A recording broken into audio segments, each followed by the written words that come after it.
ఓం నమో భగవతే శ్రీ రమణాయ. చాలా సంతోషం నాయన. ఈ మాయలో వచ్చినటువంటి కోటాను కోట్ల జీవరాశుల్లో మానవుడు కూడా ఒకడు. మానవుడిలో ఉన్నటువంటి ఆత్మస్థితి సృష్టి యావత్తు అదే ఉంది. అయితే తన మూలము తాను తెలుసుకునే స్థితిలో జీవుడు ఉండడు. నేను దేహము కాక జ్ఞానమై ఉన్నాను అనేది ఈ దేహత్వబుద్ధి జనించిన తరువాత తన మూలము, తన ఆధారము తాను తెలుసుకోలేని స్థితిలో ఉంటాడు. దానికి చెప్పారు కదా, పూర్వజన్మ సుకృతమని, కర్మ అని, ప్రారబ్ధమని, కర్తృత్వమని, ఇవన్నీ కూడా లేనటువంటి ఒక మాయా నేనుకి ఆపాదిస్తున్న కొన్ని కండిషనాలిటీస్. నీవు కర్తవనుకుంటున్నావు కాబట్టి కర్మ ఉండి తీరుతుంది. కర్తగా ఉంటే కర్మ ఫలాలు అనుభవిస్తావు. ఇక్కడ ఒక విషయాన్ని బాగా స్పష్టం చేస్తున్నారు మహర్షులు వారు. ఆదిశంకరులు ఇదే మాట అన్నారు. దేహం నీవు కాదు. సరే, దేహం నీవు కాకపోతే నీవు మరి ఏమై ఉంటావు? దేహం నాహం కోహం సోహం అంటూ ఆదిశంకరులు చెప్పారు. నీవు దేహము కాదు, నీవెవరివో నీవే తెలుసుకో అని చెప్పినప్పుడు మరి ఇక్కడ తెలుసుకునే నేను, తెలియబడే నేనంటూ ఉన్నయ్యా? లేవు కదా. ఈ జీవుడు ఒక దాని మీద ఆధారపడి ప్రకాశిస్తున్నాడు. తన పుట్టుక, తన మరణము తన చేతుల్లో లేదు. సర్పరసు భ్రాంతిలో పాము పుట్టుక పాము చేతుల్లో ఉందే? పోనీ తాడన్నదైనా పామైందే? చాలా విచిత్రంగా ఉంటుంది. ఇది సత్యము, ఇది అసత్యము అని చెప్పటానికి ఈ మాయలో కుదరదు. నిజమే, ఆత్మస్థితి ప్రకాశించింది కాబట్టి దానంతట అది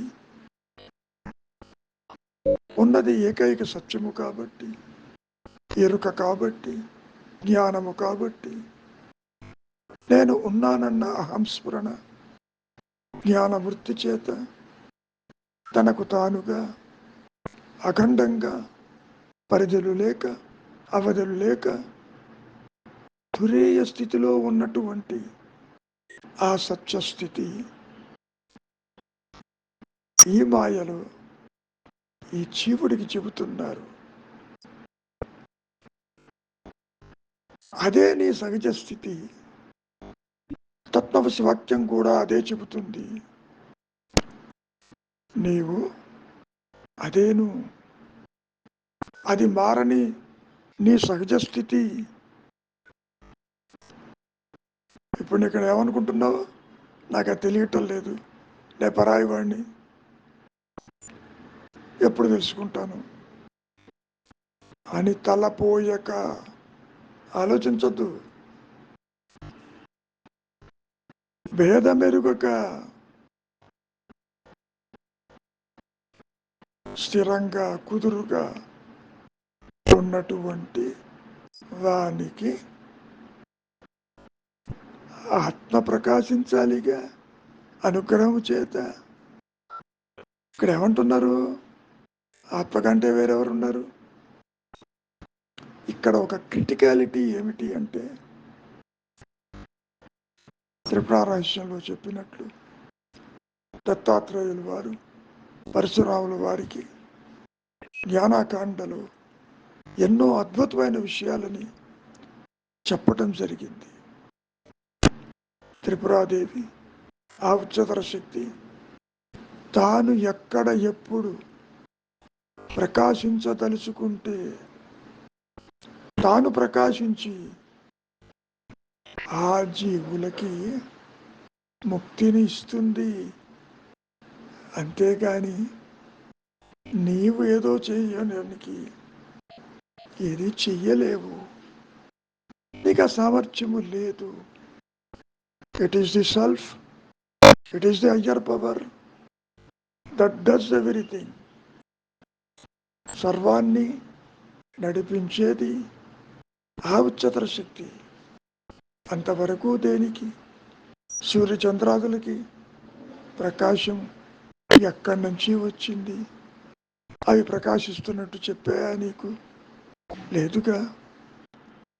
గ్రహాలు ఇటువంటివి, సూర్యగ్రహాలు కూటమిలు ఈ సృష్టిలో ఎంత ఉన్నాయో ఎన్ని ఉన్నాయో ఎవరికి తెలుసు? ఆ మనస్సు అంతవరకు పోలేదుగా. మరి వాటిని నియమితమైనటువంటి కక్షలో ఎవరు తిప్పుతున్నారు? ఎవరు దానికి ప్రేరణ కలిగిస్తున్నారు? ఈ బ్రహ్మాండం అంతా కూడా నడిపిస్తుంది ఎవరు? ఆ ఉच्चతర శక్తే కదా. వాటంతట అవి తిరగగలవా? పంచభూతములు గాలి వీచగలవా? ఆలోచించండి. కనుక నీవు ఎంత తలపోసినా తలపోయకపోయినా అనుగ్రహము చేతనే. ఇక్కడ అనుగ్రహము అనే పదంలో అన్యత్వము లేకుండా తనకు తానుగా స్వయం ప్రకాశమై ఉన్నానన్న ఎరుక ఏదైతే ఈ జీవుడిలో ఉన్నదో అదే అనుగ్రహం, అదే గురువు, అదే నీవనుకునే దైవము. మరి ఎవరు నడిపిస్తున్నారు? ఇది మాయే కావచ్చు, అసత్యమే కావచ్చు, ఉనికి లేనిదే కావచ్చు. అయినా దాన్ని నడిపించే శక్తి ఒకటి ఉండాలి కదా. కృష్ణ పరమాత్మ సహితము భగవద్గీతలో ఏమని చెప్పుకున్నారు? మమ మాయ, నన్ను శరణుజొత్తిన వారికి ఈ ద్వైత అజ్ఞానము మాయ ఏమీ చెయ్యదు. మరి ద్రౌపది కృష్ణ భగవానుడికి పూర్ణ శరణాగతి 2 చేతులు పైకి ఎత్తినప్పుడు కదా ఆవిడను రక్షించింది ఎవరు? ఆ ఉच्चతర శక్తే కదా, కృష్ణుడి రూపేణ. కాబట్టి తలపోయటము తలపోయకపోవటము, చూడటము చూడకపోవటము, చెయ్యటము చెయ్యకపోవటము, మాట్లాడటము ఊరక ఉండుటము, బాహ్య చింతన కలిగి ఉండటము చింతా విహీనము, అంతర్దృష్టి బాహ్య దృష్టి, ఇవన్నీ ఎవరు చేస్తున్నారు? ఒక సందర్భంలో ఇతరులు ఉన్నారా అని ప్రశ్న రమణ మహర్షుల వారిని అడిగారు. ఇతరులు ఎవరు లేరు కదా, ఉన్నది ఒకటేను, ఉన్నది అహంస్ఫురణేను, ఉన్నది జ్ఞానమేను అని ఏ విధంగా చెప్పారు మహర్షులు వారు? స్వరూప జ్ఞాన ప్రకాశంతోనే కదా, మరణ అనుభూతితోనే కదా, అహంకారము పూర్తిగా నష్టమైన తరువాతనే కదా, నష్ట మనస్సు అయిన తర్వాతనే కదా. మరి ఎవరు చేశారు ఇది? వెంకట్రామన్గా తాను ఏమైనా ప్రయత్నం చేశాడా? సాధించాడా? విచారించాడా? ఏదీ లేదు కదా. ఇక్కడ దానంతటది ప్రకాశించింది కనుక చెప్పుకొచ్చారు బయటికి వచ్చి. నేను ఉన్నాననేది చాలా పటిష్టంగా ఉన్నది. ఈ దేహం తీసుకెడతారు, దీన్ని తగలేస్తారు, అయినా నాకే ఇబ్బంది లేదు, నేను నేనుగా ఉన్నాను అని దగ్ధబీజ మనస్సుతో బయటికి వచ్చి చెప్పారు కదా. మరి ఇదంతా ఎవరు చేశారు? ఆ ఉच्चतर శక్తే కదా. అహంకారాన్ని నష్టపరిచి తన ఉనికిని ప్రకాశింపజేసుకుని ప్రారంధం ఉన్నంత వరకు ఆ దేహాన్ని నడిపిస్తున్నదెవరు? కర్తలేని అకర్మలు చేయిస్తున్నదెవరు? మరి ఆ ఉच्चतर శక్తి కాక మరెవరు? ఇది బాగా గమనించండి. కనుక ఆత్మ కంటే వేరెవరున్నారు అనేటటువంటి స్థితి జీవుడి చేతిలో లేదు. తోలు బొమ్మలాటల్లో బొమ్మల చేతికి బొమ్మలను ఆడించేది ఆ దారాలే కదా, ఆయన ఆడించేవాడే కదా. ఆ బొమ్మలు ఏమైనా తెలుసుకోగలవా వాటి పాత్రల్ని? లేదు కదా. ఇక్కడ కూడా బయటికి వచ్చాక సూచిస్తున్నారు. ఏదైతే నీ సహజ స్థితి ఉన్నదో,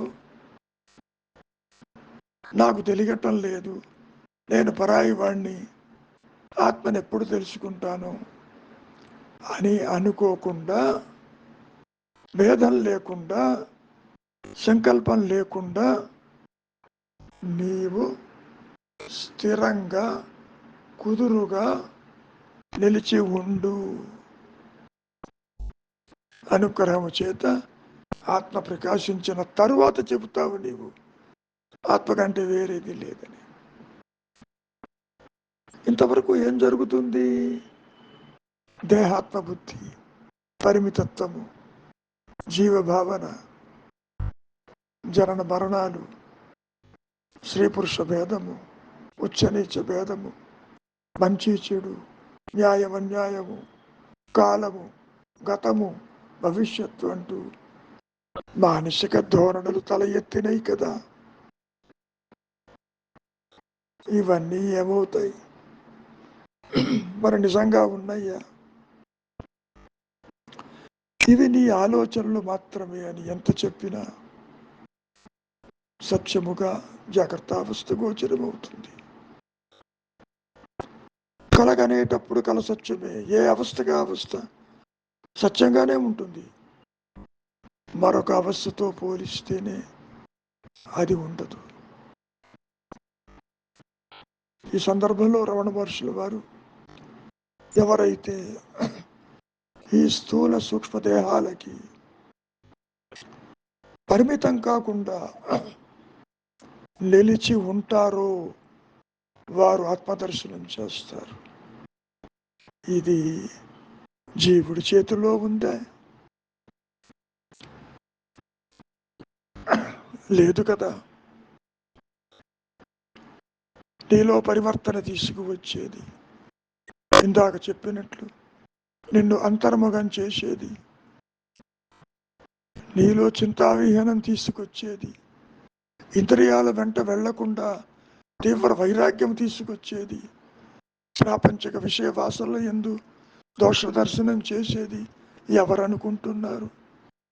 లోపల ఉన్నటువంటి ఆ చైతన్యమే కదా, ఆ గురువే కదా, ఆ భగవంతుడే కదా, ఆత్మే కదా. మరి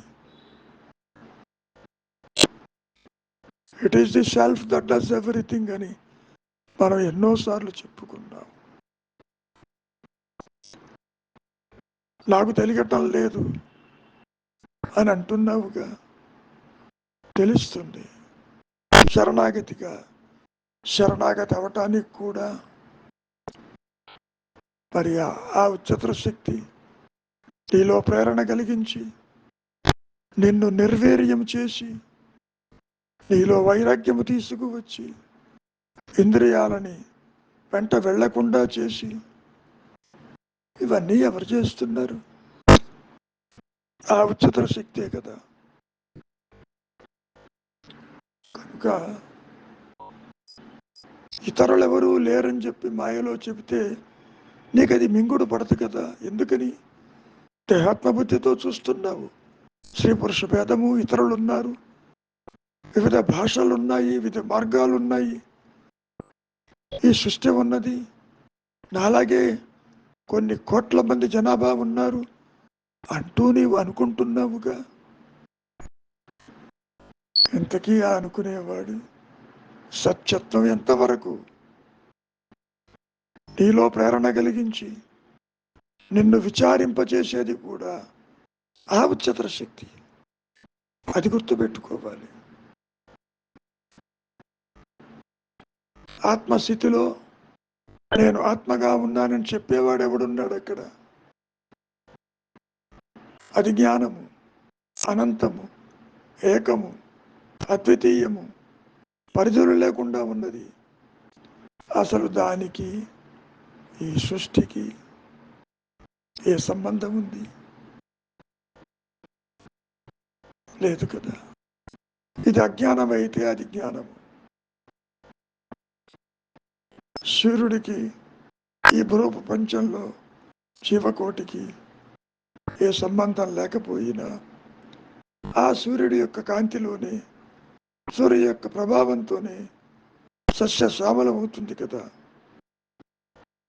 అదేవిధంగా ఆత్మ ఎదుటే ఈ మాయ, ఈ జగత్తు, ఈ జనన మరణాలు సాగిపోతున్నాయి.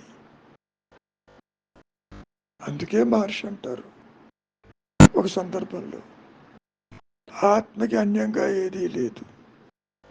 నువ్వు ఎక్కడ ఏది చూసినా అంతా ఆత్మలోనిదే, ఆత్మను విడిచి లేదు. దేహాత్మబుద్ధిలో ఉన్నప్పుడు నీవేమంటున్నావు? నాకు ఆత్మ తెలియటం లేదంటావు. నీవు ఆత్మగా అహంస్మరణగా నిలిచి ఉన్నప్పుడు బయటికి వచ్చి ఏం చెబుతున్నావు? దేహం కూడా ఆత్మే, జగత్తు ఆత్మే, జనన మరణాలు ఆత్మే, కాలము ఆత్మే, గతము ఆత్మే, భవిష్యత్తు ఆత్మే. Yesterday now, today now, tomorrow now అంటూ నవ్ ఈజ్ ది రియాలిటీ అంటున్నావుగా. ఇవన్నీ ఎక్కడ? జ్ఞానంలోనేగా. ఒక తెర మీద పడినటువంటి బొమ్మలు లాంటివేగా అవి. దృశ్యాలు అసత్యము కాబట్టి, కనబడిపోయేవి కాబట్టి. తెర లేకుండా దృశ్యాలు లేవు, ఆత్మ లేకుండా ద్వైతము లేదు, మాయ లేదు, అజ్ఞానం అనేది లేదు. అది ఉన్నట్టుగా కనపడుతుంది. ఎవరికి కనపడుతుంది? ఇదిగో మారని సహజ స్థితిలో నేను పరాయి వాడిని తలపోసిన వాడికి కనపడుతుంది. ఎప్పుడైతే అనుగ్రహం చేత, అనుగ్రహం అంటే ఆత్మే, అనుగ్రహం అంటే గురువు, అనుగ్రహం అంటే దైవం అని ఎన్నోసార్లు మనం చెప్పుకున్నాం. ఆత్మకి మారు పేరు అనుగ్రహం. అది పవిత్ర గ్రంథాల్లో ఉండదు, ఆకాశం నుంచి ఊడిపడదు, నువ్వు అనుకునే ఏ గురువు నీకు అందించడు అని మహర్షులు వారు చాలా స్పష్టం చేశారు. కనుక తలపోయక అంటే నాకు తెలియటం లేదు, నే పరాయి వాడిని నువ్వు అనుకోవద్దు. ఓకే, భేద పెరింగక అదే అంటారు. ఎవరైతే ఉచ్చనీచ భేదము, స్త్రీ పురుష భేదము, న్యాయ అన్యాయ భేదము, సత్యాసత్యముల భేదాన్ని ఎంచరో వారు ఆత్మదర్శనం చేస్తారు. అంటే ఆత్మ అనుగ్రహం చేత అది ప్రకాశిస్తుంది, నిన్ను ఈ విధంగా చేసేటట్టు చూస్తుందని అర్థం. పరాస్థితిలో అన్యులెక్కడ, ఇతరులెక్కడ, సృష్టి ఎక్కడ? స్వరూప జ్ఞానమందు సృష్టికి తావు లేదుగా. ఈ విషయం కూడా మార్షల్ వారు స్పష్టం చేశారు. సెల్ఫ్ రియలైజేషన్ అంటారు. ఆత్మప్రకాశంతో నాకేమిటి లాభం, జనన మరణాలు ఉండవు అన్నాడు. అంతకంటే ఏం చెబుతారు? మంచిది, మౌనమే నీ సహజత్వము, నీ ధర్మము, నీ ఉనికి, మరొకటేది కాదు. వచ్చాడు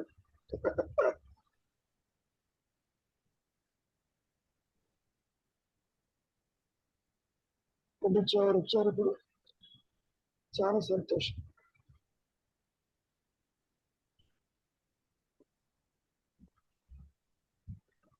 మారని సహజ స్థితిలో నేను పరాయివాడు అని తలపోయక, భేదమెరుగక స్థిరంగా కుదురుకున్న వానికి ఆత్మ కంటే వేరెవరు ఉన్నారు? ఇది నీకు ఏమర్థమైంది అని చెప్పారు.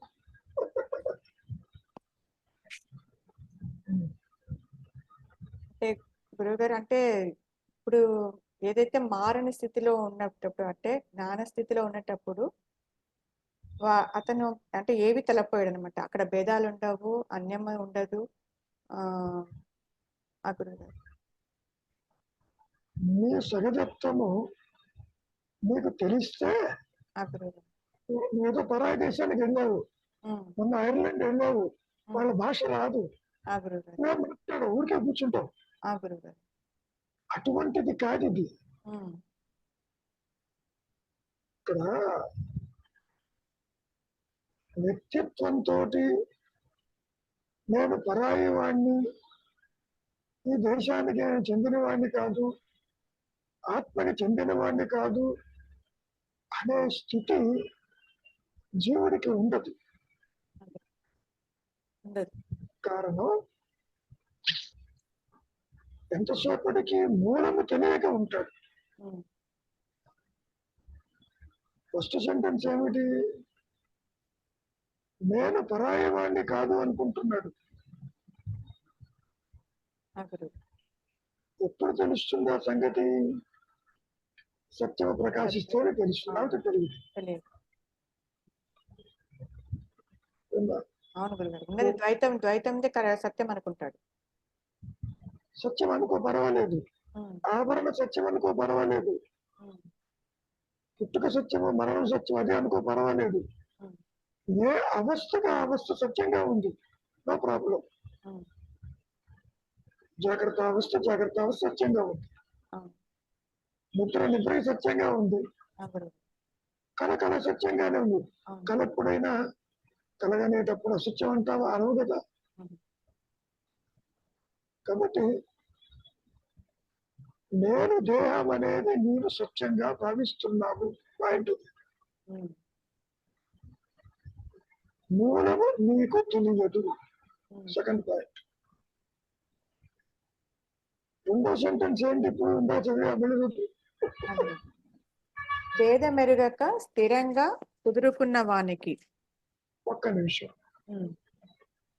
భేదము ఎరుగక అంటే ఒక్క ఆత్మస్థితిలోనే భేదం ఉంటుంది. దేహాత్మ బుద్ధిలో భేదం లేకుండా ఉండమంటే కుదరదు.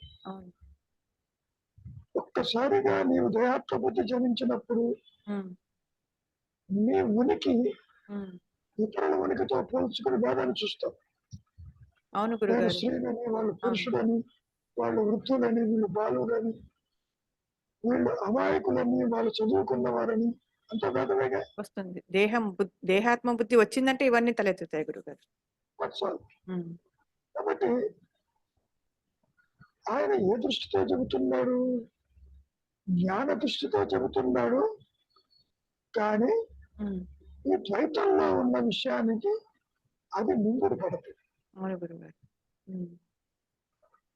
ఇప్పుడు తెలిసిన తర్వాత, అలవాటైన తర్వాత ఈ ప్రదేశానికి నాకు భేదం లేదని నువ్వు అనుకోవచ్చు.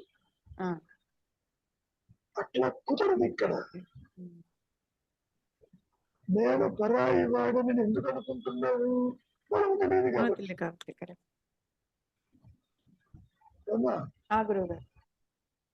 భేదం ఎంచగా అంటున్నారు. భేదం ఎప్పుడు ఎంచకుండా పోతావు? నీకు అన్యత్వానికి భేదం తల ఎత్తనప్పుడు. ఇక్కడ నీకు అన్ని భేదంగానే ఉన్నాయిగా. భేదాలు విభేదాలు ఆలోచనలు అన్ని ఉన్నాయి ఇక్కడ. సో కుదురుగా ఉన్నవానికి ఎలా ఉంటుందంటే వ్యక్తిగత ఆత్మదర్శనమేమో అన్నట్టుగా ఉంటుంది. అలా ఉండదు. కుదురుగా ఉన్నవాడి కంటే భేదం లేకుండా ఉన్నవాడికి, నువ్వు కాసేపు ప్రశాంతంగా ఉంటే నిద్రపోతే నీకు ఏ భేదము లేదు. అంత మాత్రం చేత నీకు ఆత్మస్థితి అయినా అవగతమైందా? లేదు కదా. నిద్రలో భేదం లేదు, కళలో జాగ్రత్తలో భేదం ఉంటుంది దేహాలను బట్టి. పోనీ అక్కడ ఏమైనా నీ స్వరూపం తెలుసుకోవచ్చా? అది కుదరదు. ఏ విధంగా పోవాలి మనం? How to go about? చెప్పమ్మా.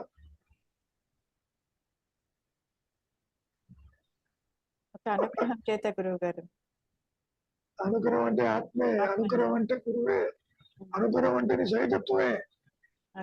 శ్రద్ధ అన్నా, అనుగ్రహం అన్నా, తృప్తి అన్నా, ఉన్నదన్నా అది ఆత్మకి మారిపోయింది. నిన్ను అట్టి పెట్టి నీ మీద అనుగ్రహం చూపించదు. అసలు ఈ రెండింటికి సంబంధం లేదమ్మా.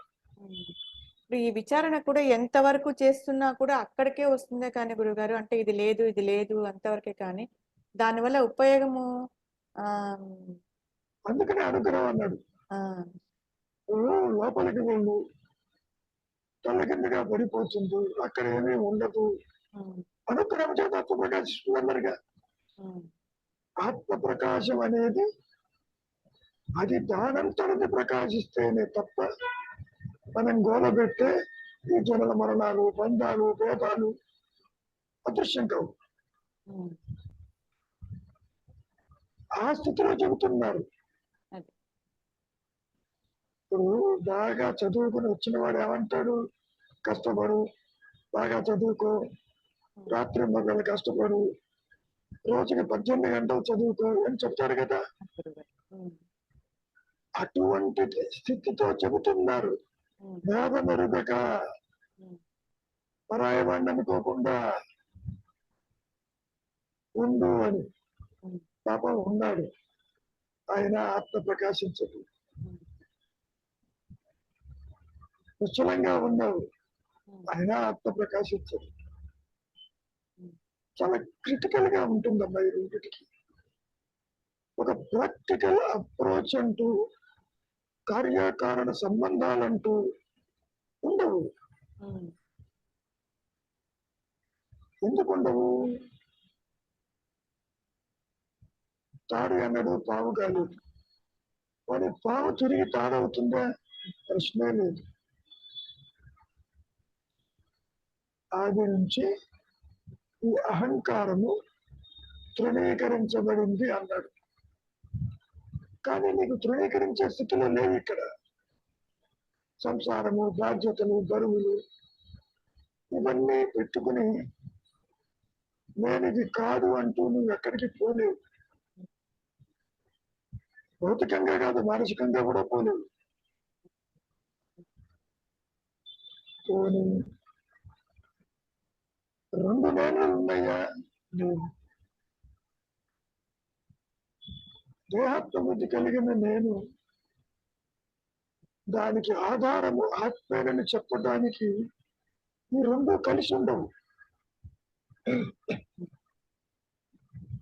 ఆభరణం బంగారం కలిసినట్టు నీకు బాగా అర్థమవుతుంది. ఉమ్, కాటను వస్త్రాలు ఆధారం అని నీకు బాగా అర్థమవుతుంది.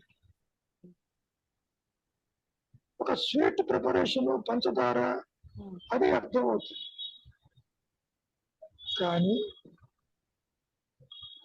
ఆత్మే నువ్వు పరాయి వాడివి కాదు, నువ్వు అదేను అంటే అర్థం కాదు. ఇక్కడ భేద స్థితి అభేద స్థితి అనేవి రెండు కూడా ఆపోజిట్స్. ఉమ్, స్వరూప జ్ఞానంలో అహంకారం ఉండదు, అసలు భేదానికి తావే లేదు. ఉమ్, ఆత్మస్థితే అభేద స్థితి అని మాయలో చెప్పుకుంటాం. ఇక్కడ అవును. ఉమ్, దేహాన్ని పెట్టుకుని ఉమ్, నీవు అభేద స్థితిలో ఉండమంటే కుదరదు ఉమ్,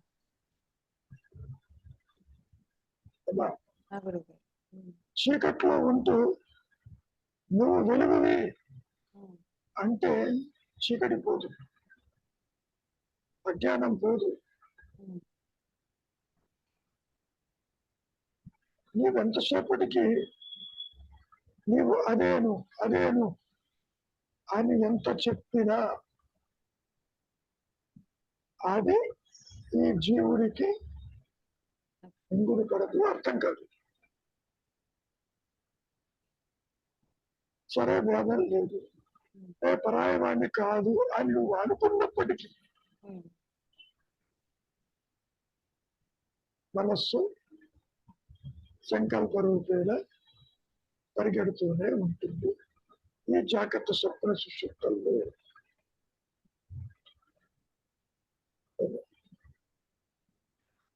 ఒక్కసారి మళ్ళీ చదువు, అక్కడ ఇంకేమైనా ఉందేమో చూద్దాం.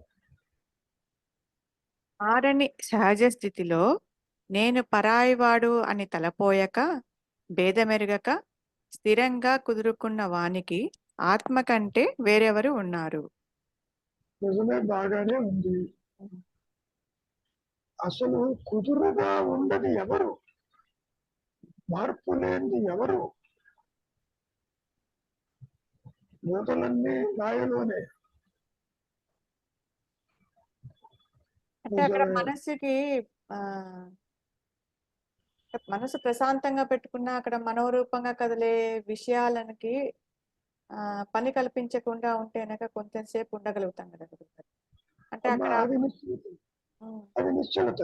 ఉమ్, పరుగు ఆపినంత మాత్రాన నువ్వు గమ్యం చేరటంలే. ఉమ్, రోడ్డు మీద పరిగెడుతున్నావు, అదే. పరుగు ఆపావు, ఉమ్, గమ్యం చేరవు. అదే. గమ్యం చేరాక పరుగు ఉండదు, అది అర్థమవుతుంది. ఉమ్, అదే. కాబట్టి నీ స్వరూపం ఏమిటో నీవు గుర్తించు. దేహమా నేనందు, ఉమ్, ఆత్మ ఉందో లేదో ఎవరికి తెలియదు. ఈ ద్వైతంలో తత్వవశవాక్యంతో నీవు అదేను అదేను అని ఎంత చెప్పినా అదంటే ఏమిటో నాకు తెలియదంటావు. ఎందుకని? ఏది ఆధారంగా నువ్వు ప్రకాశిస్తున్నావు నీకు తెలియదు. ఉమ్, పాముకు తెలియదు తాడు వల్ల తాను పాముగా వచ్చిందని ఆయన. ఉమ్, అక్కడ పామే లేదంటావు, ఇక్కడ మహర్షి జీవుడే లేడు పంపంటాడు. మరి లేని జీవుడికి నువ్వు కుదురుగానే మూలంలో ఉండు అంటే ఎలాగుంటాడు? నువ్వు పాము దగ్గరికి వెళ్ళి అంటున్నావు నువ్వు తాడుగా ఉండు, అప్పుడు పాము అంటుంది దానికి నాకు సంబంధం లేదు, నేనెప్పుడు తాడు మీద ఎప్పుడు రాలేదు పంపంటుంది. ఇక్కడ గురుగారు స్వప్నావస్థలో కలలు కన్నప్పుడు అది అజ్ఞానావస్థనే, అంటే బయటకు వచ్చిన తర్వాత కూడా అజ్ఞానమే ఉంటుంది. మరి బయటకు వచ్చిన తర్వాత అది స్వప్నం అని చెప్పేసి కాదమ్మా, స్వప్నం అజ్ఞానం కాదు. ఎందుకని కలగంటున్నప్పుడు నీకు అది స్వచ్ఛంగా ఉంది. అది సత్యంగా అంటే ఆత్మ బేస్ పైన ఉందని చెప్పి. కాకపోతే నువ్వు బయటకు వచ్చాక చెబుతావు కళ లేదని, నిజం కాదు. అవును గురుగారు. అప్పుడు కూడా కళ లేదు అని బయటకొచ్చి చెప్పేది అక్కడ అజ్ఞానం ఉంది, ఇక్కడ అజ్ఞానం ఉంది కదా! అజ్ఞానం అనద్దు, ఆ! వ్యక్తిత్వం ఉంది. వ్యక్తిత్వం కలగనేవాడే బయటకు వస్తున్నాడు. వ్యక్తిత్వం అన్నా కూడా అదే కదా గురుగారు. అంటే లేదుగా అసలు హ్మ్. వ్యక్తిత్వం లేదుగా. ఆత్మపరంగా వ్యక్తిత్వం లేదు. ఉంటే దాని ఆకారం ఏంటో చెప్పు చూద్దాం. ఓహ్! నేను కలగంటున్నానంటావు, ఆ! నేను పుడుతున్నానంటావు, నేను పోతున్నానంటావు. ఆ! ఆ నేను కర్తగా ఉన్నదేమో చూడు అనేది ప్రశ్న ఇక్కడ. లేని దానికి హ్మ్. దేహాలు మార్చుకున్నట్టుగా అనిపిస్తుంది ఇక్కడ. నిజంగా నువ్వు దేహంతో కలిసేలా ట్రై చేసి చూడు, కలవు. ఈ మాయా నేను, ఈ అభాస కాంతి అసోసియేట్ అయినప్పుడు మాత్రమే దేహ సంబంధమైన భేదాలు కనపడతాయి నీకు. లేకపోతే కనపడదు. ఇప్పుడు మనం దేహముతో ఇప్పుడు మనకి ఏమిటంటారు, మనము భుజించడానికి, మనము ఆహారం తీసుకోవడానికి ఇది దేహంతోనే కదులుతుంది కదా! కొన్ని తీసుకోవడానికి. దేహం తింటున్నట్టు దేహానికి తెలుసా? నీకు తెలుసు నువ్వు తింటున్నట్టు. దేహం ఎప్పుడైనా ఆకలిగా ఉంది పెట్టమందే లేదు. నువ్వు ఆకలిగా ఉందని తింటున్నావు, ఇష్టం లేదని పారేస్తున్నావు, బాగుందని తిరుగుతున్నావు. దేహము మాట్లాడదు.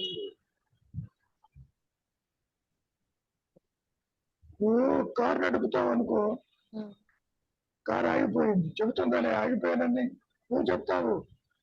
యాక్సిడేటర్ పని చేయటం లేదు, క్లచ్ పని చేయటం లేదు. కారు ఎట్లాగో ఇక్కడ దేహం కూడా అంతే. సమస్యను గుర్తిస్తావు, కానీ దేహం చెప్పదు. నాకు ఒంట్లో బాగుండలేదు, నాకు ఆకలిగా ఉంది, నాకు అది కావాలి ఇది కావాలని చెబుతుందా దేహం? చెప్పదు. నువ్వు చెబుతున్నావు ఈ కారు బాగా ఉండాలంటే మంచి పెయింటింగ్, కుషను, పెట్రోలు, అన్ని ఇంజన్లు బాగా ఉంటే నడిపిస్తానంటావు. ఈ దేహం కూడా అంతే. కాళ్ళు బాగా నొప్పిగా ఉంటే బయటికి నడవగలవా నువ్వు? ఇవాళ నేను రానంటావు. దేహం చెప్పదు, నువ్వు చెబుతావు I am not well, I cannot walk అని.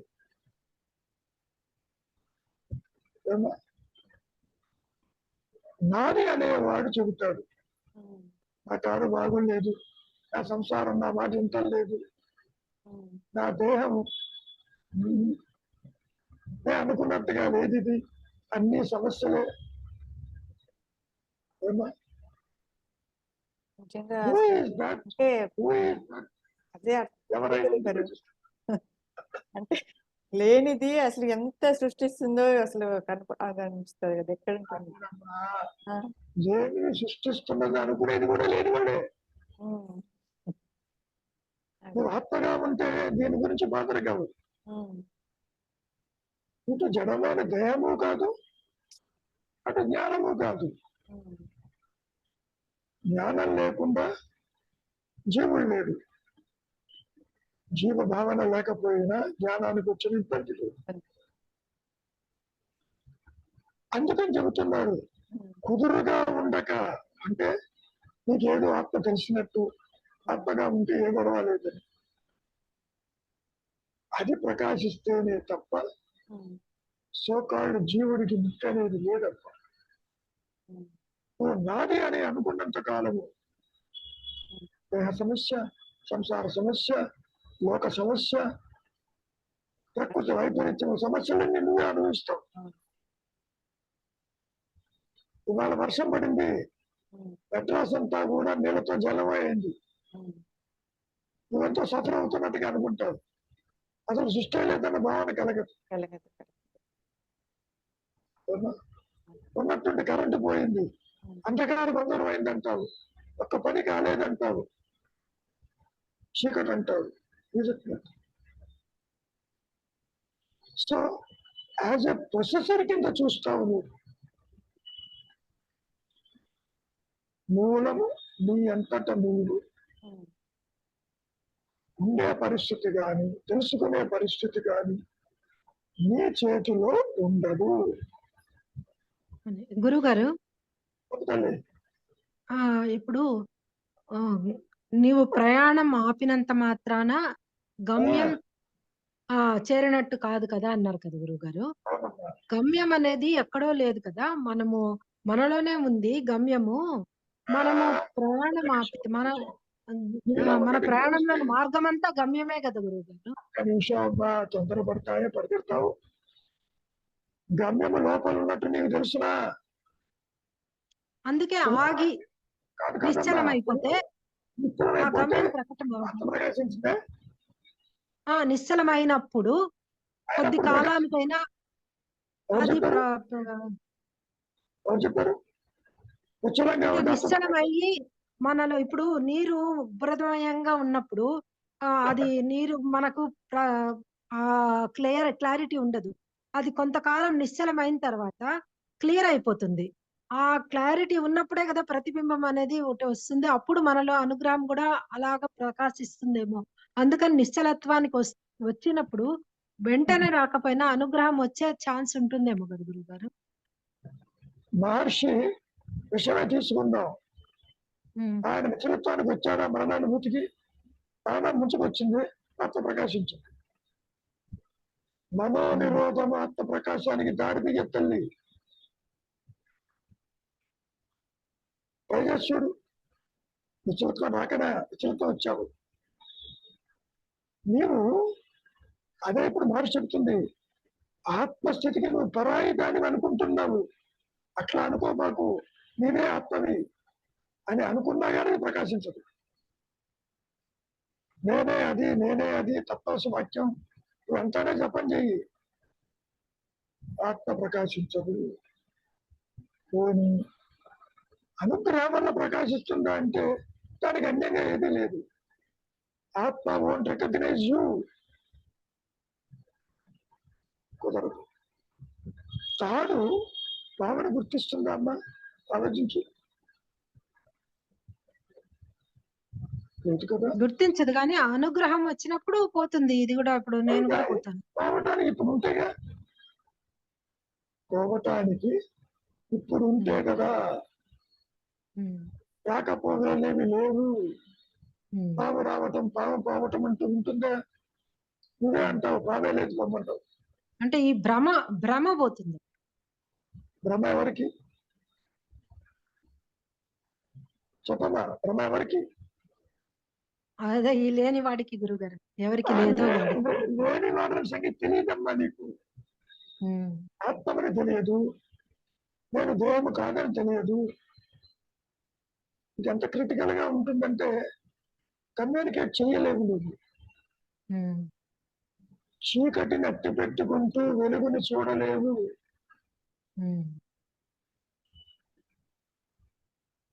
చీకటి అంటే దేహాత్మ. ఆయన చెప్పటం బాగానే ఉంది, నేను పరాయి దాన్ని కాదు, నేను ఆత్మనేనని అనుకో, చూద్దాం ఆత్మ ప్రకాశిస్తుందేమో.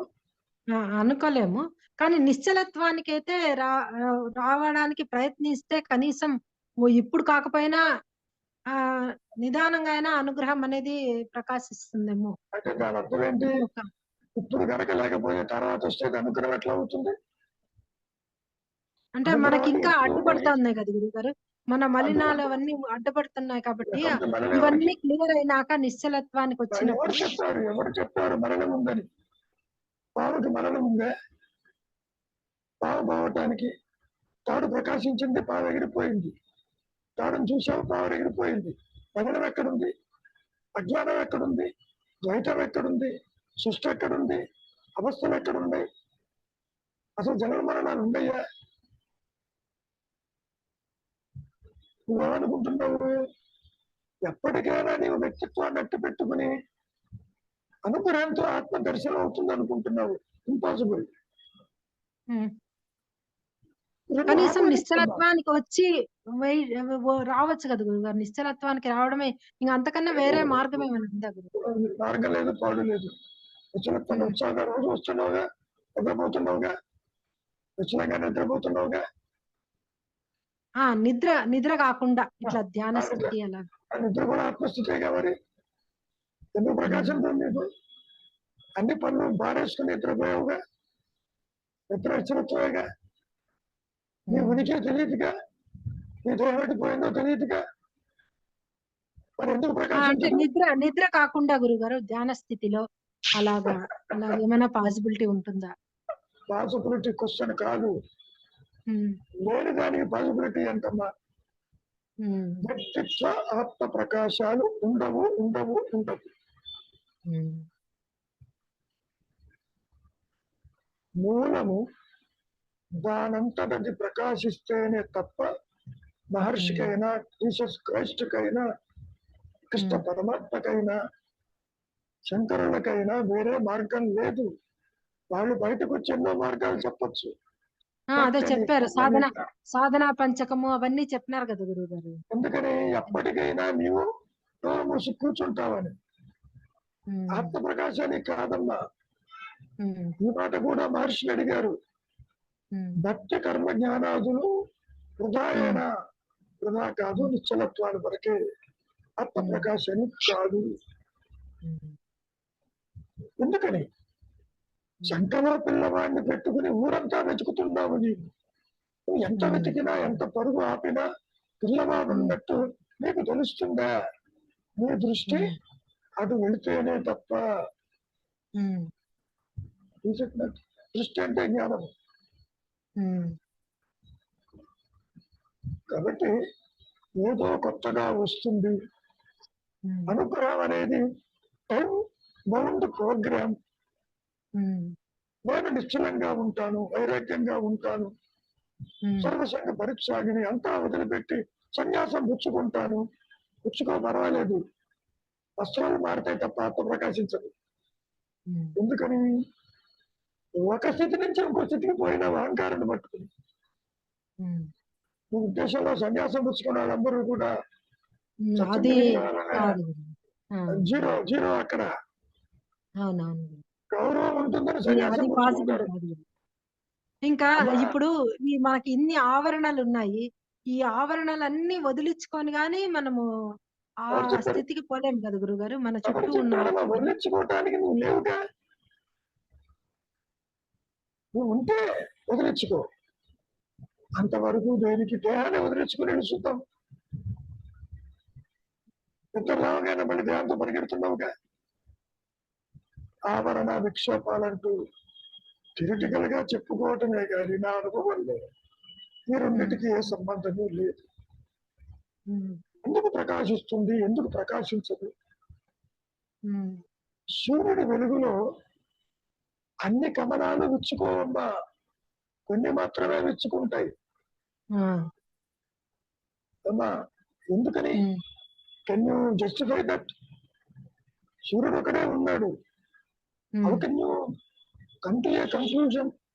అవెందుకే అయినాయి? Why Ramana Maharshi alone, why X alone అని ఎలా చెబుతావు?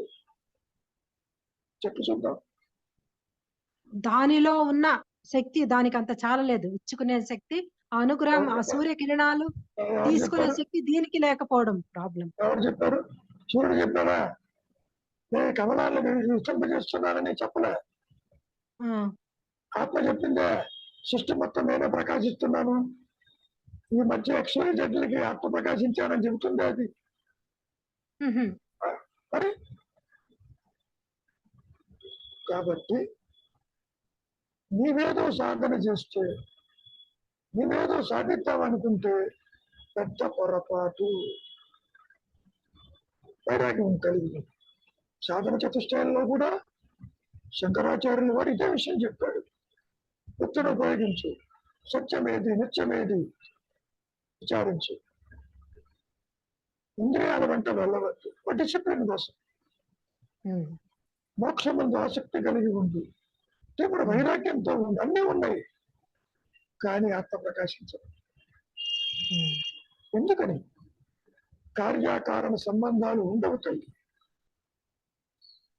ఎందుకని వ్యక్తిత్వంతో ఆత్మను దర్శించదు. నువ్వు గనక పరీక్ష రాస్తున్నావు, పరీక్ష రాస్తున్నావు, బాగా చదువుకున్నావు, క్వశ్చన్ పేపర్ అర్థమైంది, పరీక్ష పాస్ అయినావు. చదువుకోలేదు, క్వశ్చన్ పేపర్ అర్థం కాలేదు, క్వశ్చన్ పేపర్ తిరిగి వాడికి ఇచ్చేసి వచ్చావు. అట్లా ఉండదమ్మా ఇక్కడ.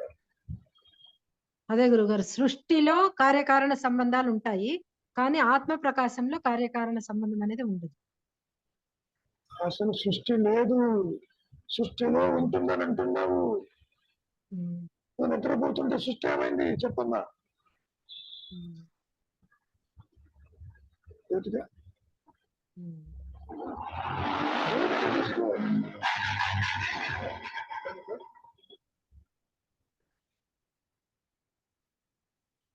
మౌనం అంటే మహర్షి చెప్పిన డెఫినేషన్ గుర్తుపెట్టుకో.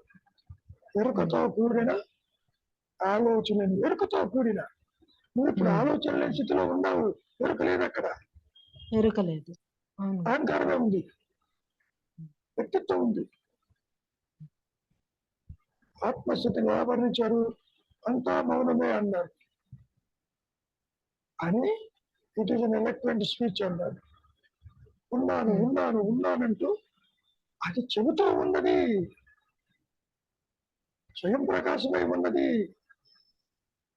ఇప్పుడు నేను ఆత్మకి పరాయిదాన్ని, నాకంతా భేదం ఉంది, నేను మౌనానికి వస్తే అది ప్రకాశిస్తుందా అని అనుకుంటున్నారు. అది కాదు ఇక్కడ. నువ్వు వైరాగ్యానికి వస్తావు, రేపు పొద్దున సన్యాసం కూడా పుచ్చుకుంటావు, సంసారంతో సంబంధం లేదంటావు, అన్నీ వదిలిపెడతావు. ఐదేశ్వరుడు ఆత్మ ప్రకాశిస్తుందేమో, ఈ సన్యాసులందరూ ఆత్మజ్ఞులు అంటారా? Zero result. అట్లా ఉండదమ్మా. వ్యక్తిగత ఆత్మ ఉండదు ఉండదు ఉండదు.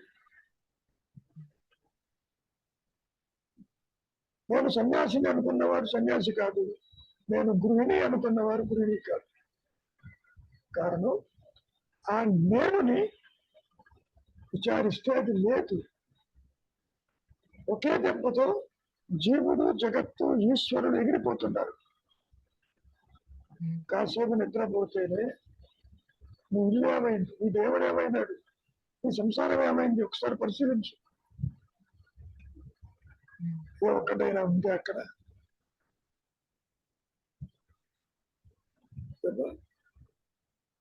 ఇది బోధించేది కాదు, సాధించేది కాదు.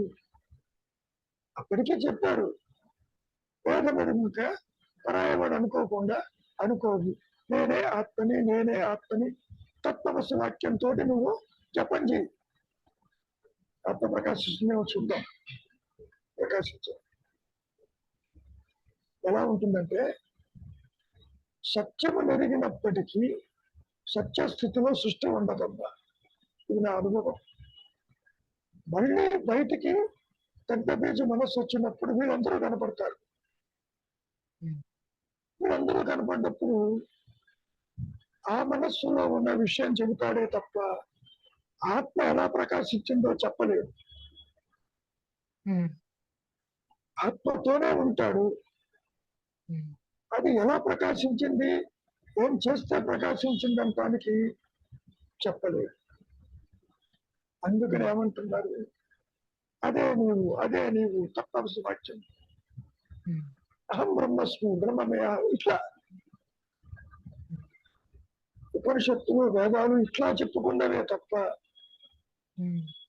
సత్యము బోధయుక్తము కాదు.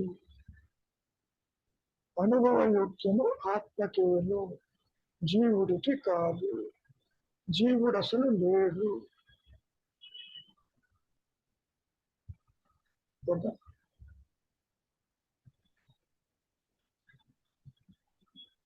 శ్రీనివాసరావు గారు చెప్పండి, కాలం ముంచుకొస్తుంది.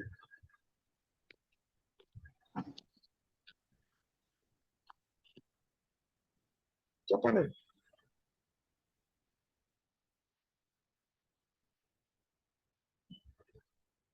అదిగో ఏం మరి లేదు వచ్చాడు. సార్.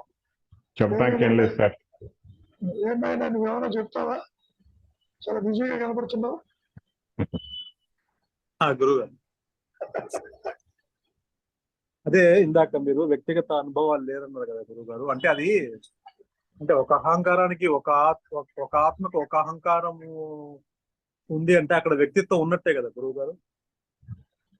మాయ దేహత్వ బుద్ధి అనేది ఆత్మ నుంచి వచ్చానని చెప్పి దీనికి తెలియదు. పావుకు తెలుస్తుందా తాడు నుంచి వచ్చానని? పావుకు తెలియదు. నేను పొరపాటు పడ్డాను. తాడుగా ఆత్మగా ఉంటే నీకు జీవభావన ఎందుకు ఉంటుంది? ఉండదు. పావుకు తెలియదు తాడు వల్లనే వచ్చినట్టు. తాడు పావుని అంగీకరించదు. మాయలో చెప్పుకునే ఒక మాయ మాట ఇది. నీవు ఆత్మవై ఉంటూ దేహాత్మ బుద్ధి ఉన్నది అంటే దాన్ని మరిచిపోయి పరాయవాడిని అనుకోకుండా నీవు ఆత్మవేనని సూచించటం. అంత మాత్రం చేత ఆత్మ ప్రకాశించదు తల్లి. నా చెప్పాగా సూర్యుడి దగ్గర అన్ని కమలాలు విచ్చుకోవు, కొన్నే విచ్చుకుంటాయి.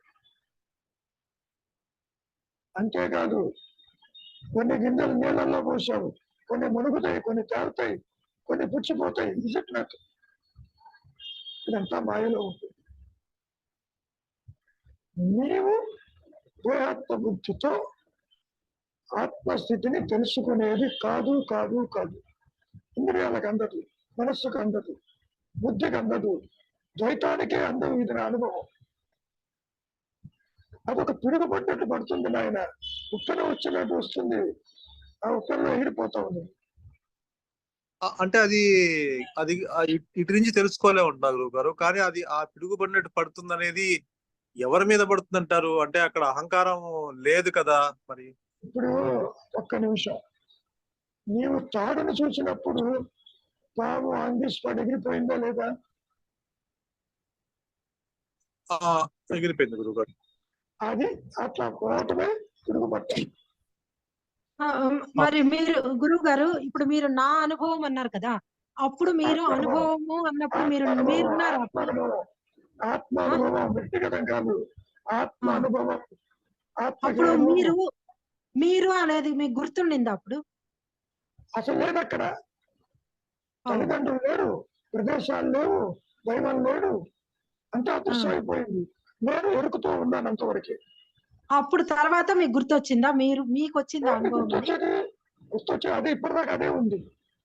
గుర్తురావడానికి మనసు ఉంటే అక్కడ మళ్ళీ పర్మనెంట్ గా అదే ఉండిపోయింది. అదే పాయింట్. ఒకసారి ఆభరణం కరిగించాక మిగిలేది ఏమిటి? బంగారమే. సరే. కానీ ఇక్కడ ప్రారంభం ఉంది. మహర్షికి 1970 దాకా 50 దాకా ఉంది. ఈ దేహానికి ఎంతకాలం ఉంటుందో తెలియదు. సో మీకు అనుభవం అయినప్పటి నుంచి పర్మనెంట్ గా అదే ఉండిపోయింది. ఇంకా మీ వ్యక్తిత్వం అనేది పోయింది. అర్థమైంది. చూడటానికి నేను మాట్లాడతాను, చేస్తాను, నాదనేవాడు లేడు. అర్థమైంది గురుగారు, అర్థమైంది.